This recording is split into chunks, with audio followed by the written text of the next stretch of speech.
আর আজকে ওরা জানতে চায়, বলো দেখি মসজিদ আকসার ভিতরে দরজা কয়টা, জানালা কয়টা? আল্লাহ নবী চুপ মেরে গেলেন, মাথা নিচু করে ফেললেন। তিনি বুঝে গেছেন আজকে একটা বিপদে পড়ে গেছি। এখন যদি বলি বলতে পারবো না, সবাই বলবে তুমি মিথ্যা বলেছো, তুমি যাও নাই। আর যদি বলি আমি গিয়েছি, তাইলে তারা জানতে চাইবে, বলে দাও দরজা কয়টা, জানালা কয়টা? আল্লাহ নবী আটকে গেলেন, তিনি চমকে উঠলেন, তিনি থমকে দাঁড়ালেন, তিনি আশ্চর্যান্বিত হয়ে গেলেন, কেমন করে এই বিপদ থেকে আমি বাঁচবো? মুমিনের, ইমানদারের, নবী রাসূলদের ভরসার একটাই জায়গা, তিনি কে? নবীজি আল্লাহকে ডাকলেন, আল্লাহ এখন আমি কি করব? আল্লাহ শুনলেন নবীর কথা, ডাক দেয়া কয়, জিবরাইল, ও জিবরাইল, আমার নবীকে ওরা বিপদে ফেলে দিয়েছে, জলদি করে যাও, আমার নবীর বিপদ থেকে উদ্ধার করো। জিবরাইল আমার নবীর পাশে এসে বসলেন, সালাম দিলেন। নবী মনে মনে জবাব দিলেন, কাফেরারা তো বুঝবে না।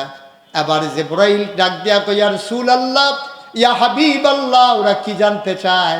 ওরা জানতে চায় ওই মসজিদে আকসার ভিতরে দরজা কয়টা, জানালা কয়টা? আমি বলে দেব না, আপনি একটু আমার দিকে তাকান। আল্লাহ নবী ডাইনে তাকালেন, তাকায়া দেখে যে জিবরাইল বসে আছেন, হাতের ভেতরে মসজিদে আকসাটা নিয়ে রেখেছে।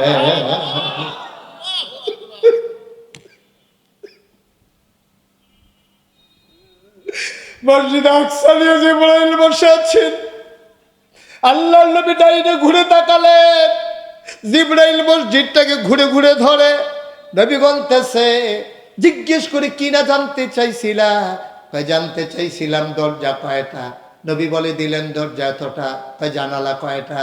জিবরাইল ঘুরাইয়া ধরে চারদিক, আর নবী গুনে গুনে বলে দেয় জানালা এতটা।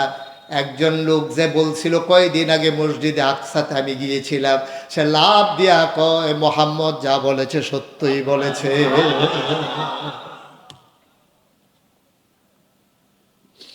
বন্ধুরা আমার, ভাইয়ারা আমার, এই নবী এই বাসায় আগমন করেছেন। এই নবীর জন্য বিখ্যাত তিনটা উপাধি। এক নম্বরে ইমামুল মুরসালিন, দুই নম্বরে তিনি রহমত খাতামুন নবিয়্যিন, তিনি হলেন সর্বশেষ নবী। প্রমাণ কি? প্রমাণ তার হাদিস, তিনি নিজেই বলেছেন, আনা খাতামুন নবিয়্যিন লা নবিয়্যা বা'দি, আমি হলাম সর্বশেষ নবী, আমার পরে নবী নাই। এটা নবীর কথা।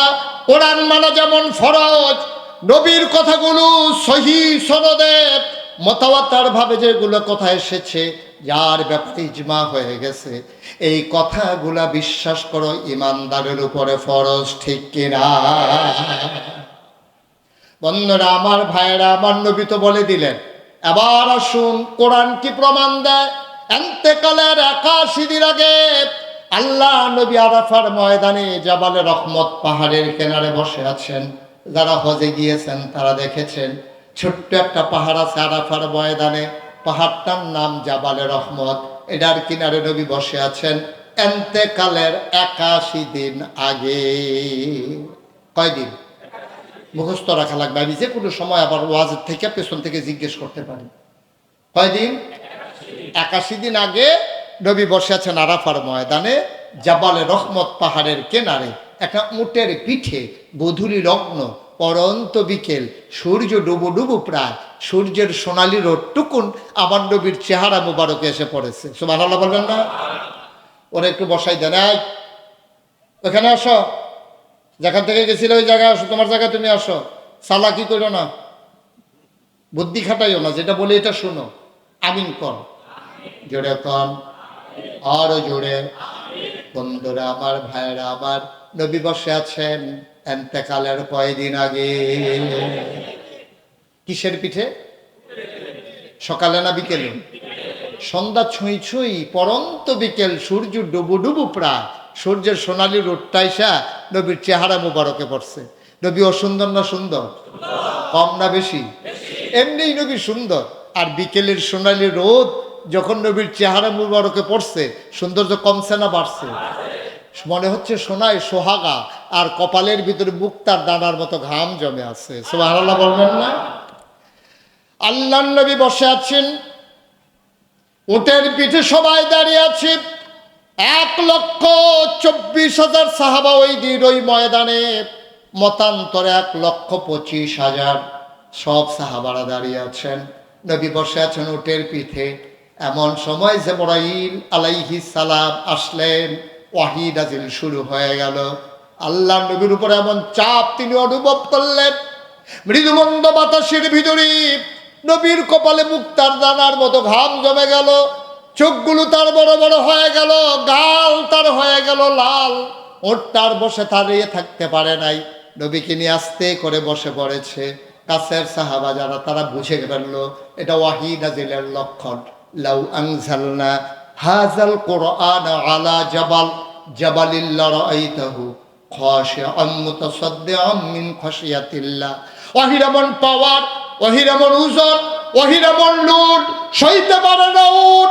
দাঁড়ানো উঠতে বসে বলল, আমার নবী উঠে দাঁড়ালেন। হাজার হাজার সাহাবা নবীর চাইতে লম্বা ছিলেন। 1,25,000 সাহাবার ভিতরে কয়েক হাজার সাহাবা নবীর চাইতে লম্বা ছিলেন। কিন্তু নবী যেই মাত্র দাঁড়াইলেন, অবাক বিশ্বে সবাই দেখলো 1,25,000 সাহাবা, সবার উপর দিয়া নবীর মাথা মুবারক দেখা যায়।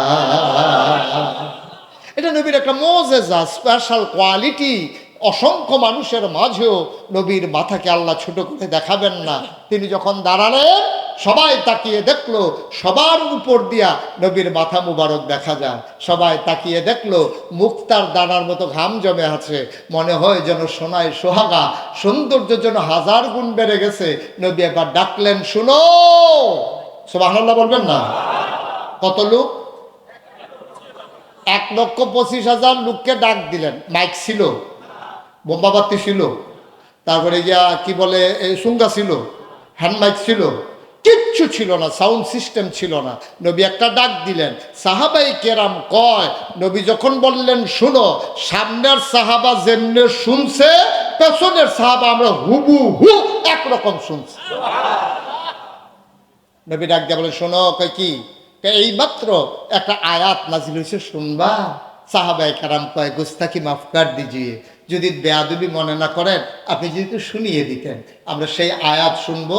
শোনার আগে বারদুদ শয়তান থেকে ফেলে চাই, এই জন্য আমরা আউযু বিল্লাহ পড়ে নেব আর রহমানুর রাহিমের নামে শুরু করব। এই জন্য বিসমিল্লাহ পড়ে নেব সবাই মধুর সুরে, একেবারে প্রাণ উজাড় করে। আমার সাথে সবাই পড়েন। আউযু বিল্লাহি মিনাশ শাইতানির রাজিম।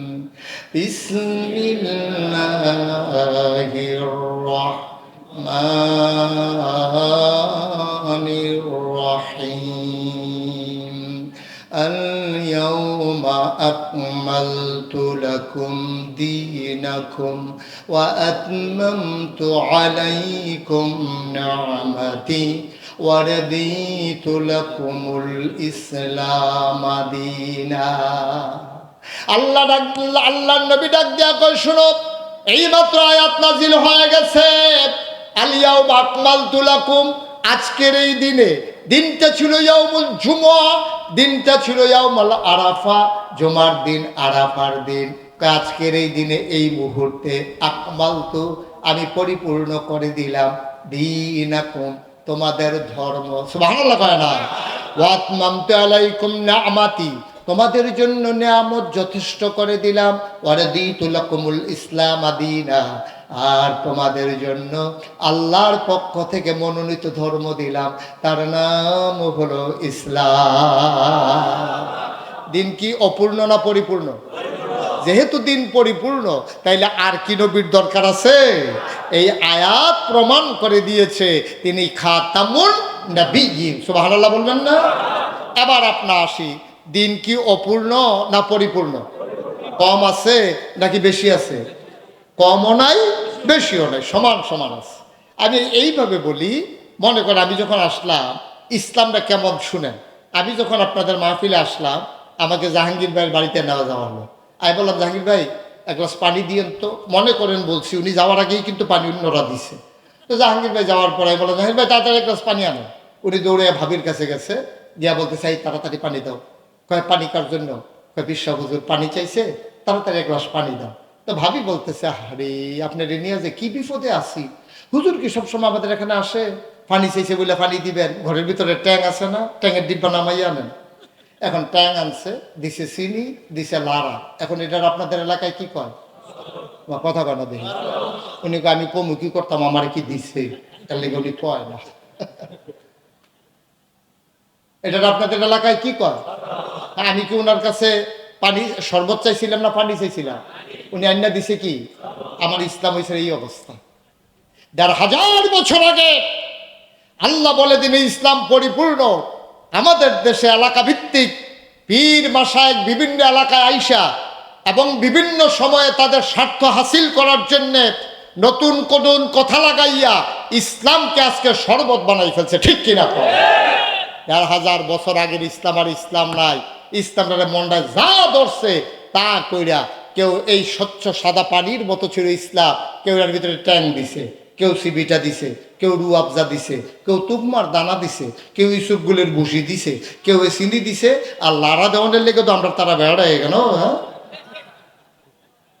সবাই মিল্লা দিছে লাড়া। এখন এই সুন্দর সাদা পানির মতো ইসলাম এটাকে বানাই লাইছে শরবত। কত আরেকটা মনে পড়ছে, এটা কি কই লিতা ওই এলাই, হ্যাঁ, এটার লিখে তো বইয়া রইছে।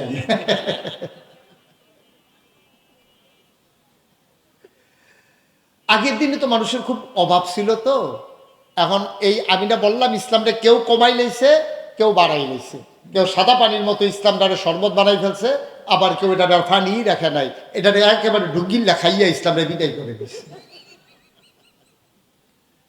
ওই যে গরিব মানুষদের রিক্সা চালা, তো ওর ছেলেরে দিছে মক্তবে। আগের দিন মানুষের তো শীতের কাপড় ছিল না, তো এই ছেলে প্রত্যেকদিন সকালবেলা মক্তবে যায়, ফ্লোর হইল পাক্কা, এটার ভিতরে যে বসে শীতের থরথর করে কাঁপে। একদিন এই আম্মারে কইতেছে, আম্মা আমার যে মক্তবে পাড়াও, আমার কিন্তু খুব শীত লাগে, আব্বারে কইবা আমার লেগে একটা পায়জামা কিনে আনতো, আমি যেন এটা দিয়ে আরাম করে বৈশা পড়তে পারি। তাহলে আমরা ভাত খাইতাম, ভাত পাই না, তোর আব্বা রিক্সা চালাই, এমনি অটো রিক্সা বাড়ি গেছে গা, চালাই না, রিক্সা কেউ উঠতে চায় না। এরপরে আবার তোর পায়জামা আছে, দেখি কি করন যান। এই বেটা যখন সারাদিন রিক্সা চালায় খাইতে আসছে, খাইতে বসছে, পরে বেগম সব কইতে আছে, আমরা তারে যে মাদ্রাসায় দিলাম, তা তো হাফ প্যান্ট ফুইরা মাদ্রাসায় যায়, তার তো সাংঘাতিক শিখিত লাগবে, ফ্লোর ফাঁক্কা, এখন তো কান দেয় আর বলে যাইতো না, তার বিলে একটা পায়জামা লাগবে।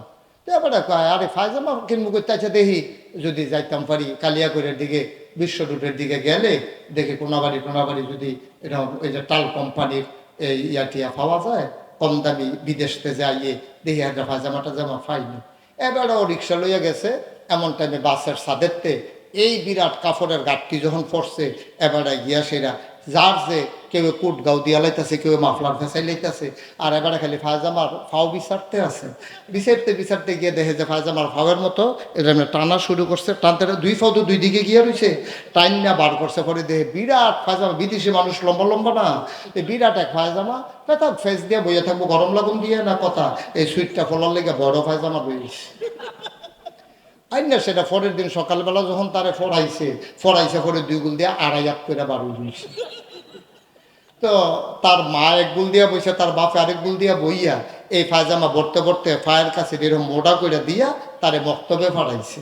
মক্তবে যখন এই পায়জামা ফুটে গেছে, শুধু ফলাফল দুষ্ট না, ওই কি তারে তোর পায়জামা রেখে দিয়ে তো জন্ম রয়েছে গেছে, আয় খুললা দেয়, তারে চিত করে শোয়াইয়া দুইজনে এটারে খুলছে, আত দইর আর পায়জামার মাথার দইরে হ্যাঁচড়াইছে, তারে হ্যাঁচড়াইছে, পরে তো খুব রাগ করছে, কান্নাকাটি করছে।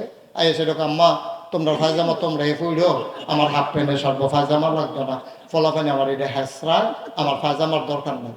তো তে গিয়ে আম্মারে বলছে, আম্মা তুমি একটা কাম করো, পায়জামাটা আমার মাপ মতো কাটটা কুদুর সিলাই দাও। তার মায় কয়, বেড়া তোর বাপে অহনো একটু পরে আইতি আছে, আইয়া যদি দেখে যে ভাত হইছে না, তোর আব্বার এমনি খেচ্ছত খারাপ টান দিয়ে হাঁস টান দিয়ে করে কি চালায়, নমুনা খারাপ, এখন তো পায়জামা টায়জামা লইয়া যাও, আগে ভাত রান্না শেষ হোক। তে দেখছে যে মারে দিয়ে হইতো না, গেছে ভাবির কাছে, ভাবির গিয়া কয়, ভাবি এই পায়জামাটা কিন্তু সিলাই দিয়ে, হ আমার তো কখনো হুদা কাম আর কাম, তোমার মায়ও কাম দিয়া রাখে, তোমার ভাইও কাম দিয়া রাখে, তুমিও কাম, তুমি তো চালাক হয়ে গেছো গা বেশি। এইতে বুঝছে যে ভাবিরই দিয়ে হইতো না, তার বোন বেড়াইতে আইছে, এই বোনের রেগে গেছে, আফা পায়জামার রেখাটা কিন্তু সিলাই দিও। দেখো বেড়া আমি এতদিন পরে বাপের বাড়িতেছি, একটু ঘুরাম, তুই পায়জামা সিলাই লাগাই দিস, আমার ফাজমা। তে বুঝ যে কেউ রেডি হইতো না, তো ফাজাম হালাই খেলতে গেছে। মার কাজ শেষ হয়েছে পরে মায়ের চিন্তা করলো, আরে আমি না সিলাইলে আমার ফুতের পায়জামা কারা সিলাইব, এবির এটা রাতখানে কাইটা এটা সিলাইয়া রাখা দিছে। কতক্ষণ পরে ভাবিয়ে চিন্তা করলো, দেওর কি আর ছোট ভাই কি এবিডি আবার রাতখানে কাইটা এটা আবার সিলাইছে।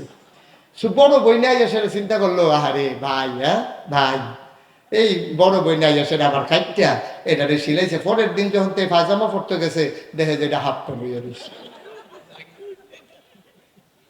এখন তো ছিলাম তো মা পায়জামার হাফ প্যান্ট বানাইছে কারা, 3 কাড়ায় পায়জামা হাফ প্যান্ট হয়েছে।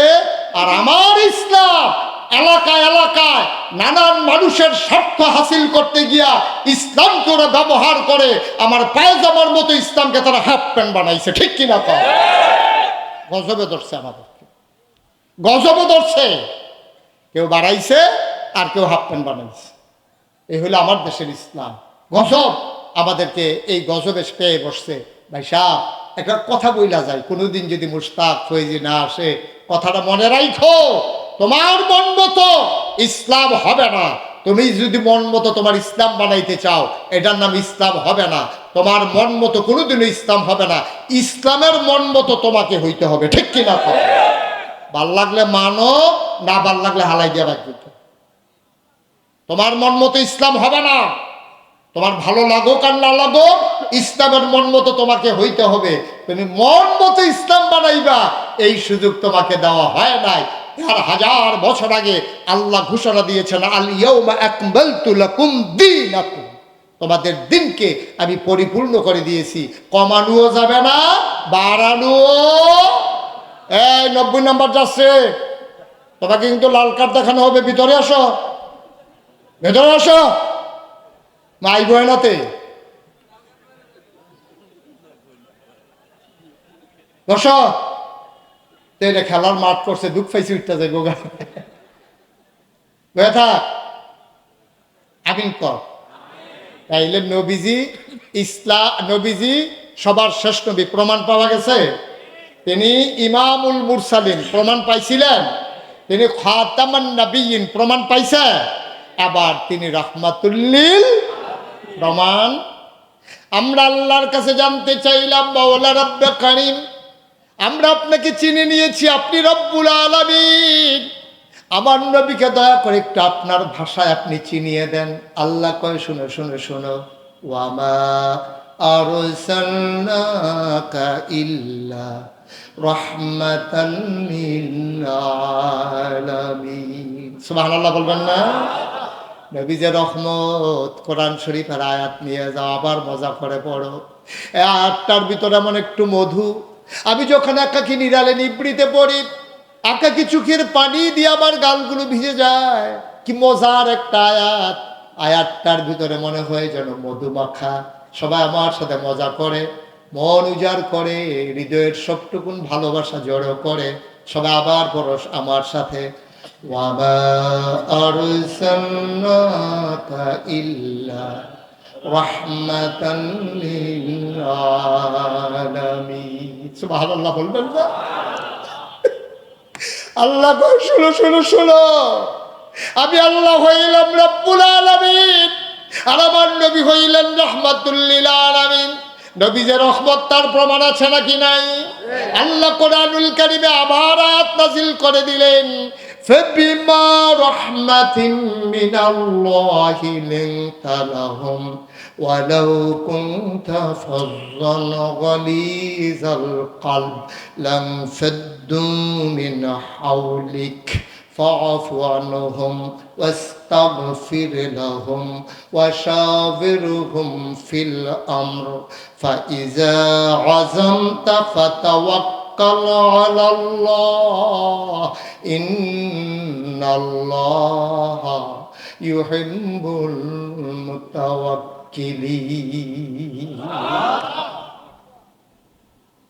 আমার নবী রহমতে ভরা, প্রমাণ নিয়ে যাও।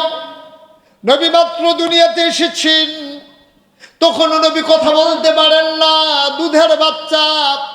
তৎকালীন জামানায় যারা বংশাবলী মানুষ, আমাদের দেশে যেমন ভুইয়া, চৌধুরী, সরকার, খনকার, পেশকার, স্বর্ণকার, দফাদার, চকিদার, কন্ট্রাক্টর, দোকানদার, কত মানুষের উপাধি, কত কিছু আছে। তৎকালীন জামানায় মক্কায় যারা বংশাবলী মানুষ, কুরাইশ, উমাইয়া, বনু হাসিম, বনু তামিম, বনু কিনান, এই আরব ভূখণ্ডে বড় বড় বংশাবলী মানুষ যারা ছিল, তারা কখনোই নিজের বাচ্চাকে মায়ের বুকের দুধ তারা পান করাইতেন না। মক্কার মানুষ যারা, তাদের বাচ্চাগুলো যখন দুনিয়াতে আসতো, তায়েফ থেকে একদল মহিলা আসতো, মহিলাগুলা আইসা বাচ্চা নিয়ে যেত, টাকার বিনিময়ে দুধ খাওয়াইয়া বাড়াইনা দিয়া যাইত। সুবহানাল্লাহ বলবেন না? তো তায়েফ থেকে একদল মহিলা রওনা দিছে, ওরা আসবে মক্কা। কোথায় আসবে? কথা কয় না দেখি, কোথায় আসবে? মনে করে এই গাজীপুর চৌরাস্তা থেকে রওনা দিছে, আসবে মৌসা। কিসা? মৌসা। মৌসাক আসবে, গাজীপুর থেকে রওনা দিছে। কোনাবাড়ি আইসা, এই সবাই যখন রওনা দিছে, কোনাবাড়ি না, কোনাবাড়ি আইসা একজন চিৎকার করে, কয় এই একজন তো নাই। কয় কে নাই? কে একজন ছিল আমাদের সাথে, সে নাই। কয় কে নাই? তা হালিমা। সুবহানাল্লাহ বলবেন না? তা হালিমা পেছনে পড়ে গেছে। কয় পড়বে না, ও এমনি উঠ, তার দুর্বল। আবার এটার ফিরে উঠছে তিনজন, হালিমা, হালিমার স্বামী, ছেলে আব্দুল্লাহ। তো পিছনে পড়বেই, সে আসতে পারে নাই। তো সবাই বলতেছে চলো একটু দাঁড়াই, এক লোক আইসে, গরিব মানুষ, একলা একলা কেমনে যাবে, রাস্তাঘাট ভালো না, চিনে না, এখানকার মতো তার বিশ্বরূপ না, মরুভূমির মাঝ দিয়ে আসা লাগে। সবাই অপেক্ষা করতেছে। কোনাবাড়ি থেকে তাকাই রইছে গাজীপুর চৌরাস্তার দিকে। কিছুক্ষণ তাকায় পরে দেখে সূর্য হাইলা পড়তেছে। সবাই বলতেছে আর দেরি করা যাবে না, চলো আমরা সবাই তাই এই মক্কায় যাই, গিয়া বাচ্চা কাচ্চা নেই, এর ভিতরে হালিমা আসলে তো আসবেই, কোনো সমস্যা নেই। সবাই ঢুকছে মক্কা। খুব খেয়াল করেন, মক্কায় ঢুইকা মানে মৌসাকে আইসা পড়ছে। মনে করেন মৌসাকে এসে দেখছে কার বিল্ডিং আছে 5 তলা, কার বাপ ব্যবসা করে, কার বাপ বড় কন্ট্রাক্টর, বড় নেতা, এরকম দেখা দেখা সবাই বাচ্চাগুলো সব নিয়ে গেছে। সবাই নিয়ে যখন রোয়ানা দিছে, নিয়ে রোয়ানা দিয়া ওই যে রাস্তার মুখ যেদিক দিয়ে আমাকে ঢোকানো হলো, এই জায়গার নাম কি? না না, এই বিশ্ব রোড থেকে যে আমাকে কাঁচা রাস্তায় নামানো হইলো, চিকন রাস্তায়, ওই জায়গাটার নাম কি? হানিফ মোড়। হানি স্পিনিং মিলের কাছে দিয়া আবার যে নামাইছে। মনে করেন তারা বাচ্চা নিয়ে ওইখানে গেছে, তারা যাইতেছে, দেখে যে হালিমা আসতে আছে। তারা কথা বুঝতো, তারা আর হালিমা আসতে আছে। দেখা হয়েছে, পরে দেখে যে সবার কুলের ভিতরে বাচ্চা ওয়া ওয়া ওয়া ওয়া করে কান্না করে। হালিমার দেখে যে হালিমা, সবার কুলের ভিতরে বাচ্চা। হালিমা ডাক দেখেছে, এই তোমরা কি সব বাচ্চা নিয়ে আইসা পড়ছো? তোমার জন্য বৈশা থাকবো, তোমারটা দিয়ে একটা মেত্রামার কোর্ট লইছো, এটা দিয়ে চৌমো নিতে পারিয়ে, চৌরাস্তাতে পারিয়ে তোমায় পিছিয়ে ফিরে গেছো। আমরা অনেকক্ষণ তোমার জন্য অপেক্ষা করছি, পাই নাই, এই জন্য সব বাচ্চা নিয়ে আসছি। কার বাচ্চা নাই? একটা মাত্র বাচ্চা আছে, শুনছি তার বাপ নাই, এতিম মানুষ, গরিব মানুষ, এই জন্য আমরা বাচ্চার খবরও নেই নাই। সুবহানাল্লাহ বলবেন না? হালিমার স্বামী ডাক দেয়া, হালিমা, ও হালিমা, একটা যেহেতু বাচ্চা আছে, আর হানিফ স্পিনিং মিলের কাছে যেহেতু আইসা পড়ছি, মৌসাকার কয় কদম, চলে একটু দেখে আসি, ভাল লাগলে নেবো, নাইলে নাই। হালিমা বাস্তববাদী মহিলা ছিলেন। হালিমা কয় না, আমরা যাব না, গরিব বাচ্চা নেব না, টাকার জন্যই তো নেব, বাপ নাই, টাকা দেবে কোত্থেকে? হালিমা চলো যাই, পছন্দ হইলে নেব, নাইলে নাই। ওরা চলে আসলো মৌচাকে, আর ওরা আগাই গেল কোনাবাড়ির দিকে। মৌচাকে আসার পরে হালিমা ডাক দিয়া জিজ্ঞেস করে, ভাইয়ারা, ও ভাইয়ারা, এই গ্রামে নাকি একটা ছেলে আছে যার বাপ নাই, এই ছেলেটা পরিচয় বলতে পারবেন নাকি? একজন দৌড়াই আইসা কয়, হ্যাঁ, তুমি কে? আমার নাম হালিমা, তায়েফ থেকে এসেছি বাচ্চা নেওয়ার জন্য। কোনো বাচ্চা নাই, একটা মাত্র বাচ্চা আছে, তার বাপ নাই, ঘরটা কোনটা? কয় নিশ্চয়ই তুমি মোহাম্মদের কথা কও, তার মা